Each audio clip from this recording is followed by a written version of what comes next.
ही गोष्ट आहे एका गूढ मृत्यूची, एका भयानक जंगलकथेची. ही कथा सुरू होते एका प्रश्नाने, एका दुःखद अंताने जन्मलेल्या प्रश्नाने.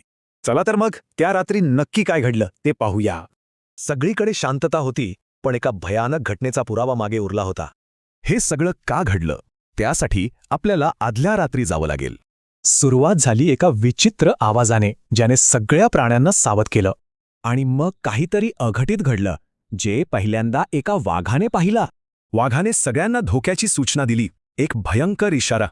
सगळे प्राणी घाबरून सैरावैरा पळू लागले एका न दिसणाऱ्या धोक्यापासून. आणि मग त्या शवपेटीचं झाकण हळूहळू उघडू लागलं. शवपेटीतून बाहेर आलं एक राक्षसी माकड, अगदी त्यांच्या दंतकथांमधलं. आणि मग त्याने एक भयानक किंकाळी फोडली, जी रात्रभर घुमत होती. ती किंकाळी इतकी जोरदार होती की अख्खं जंगल हादरून गेलं. हा थरार रात्रभर चालला आणि सूर्योदयासोबतच शांत झाला. सकाळ होताच ते माकड आपल्या शवपेटीत परत गेलं. धोका टळला होता. वाघाने विचारलं, सगळे ठीक आहेत ना? पण एक जण कमी होता. तेव्हा अस्वलाने त्यामागचं कारण सांगितलं. एक महत्वाचा नियम मोडला गेला होता. जंगलाचा एक नियम होता, पौर्णिमेच्या रात्री कान झाकायचे, जगण्यासाठी. पण बिचाऱ्या हरणाला हा नियम माहीतच नव्हता. ज्यांनी नियम पाळला ते वाचले, ज्याने नाही पाळला तो गेला. मग सगळ्या प्राण्यांनी मिळून त्या हरणाला दुःखाने निरोप दिला.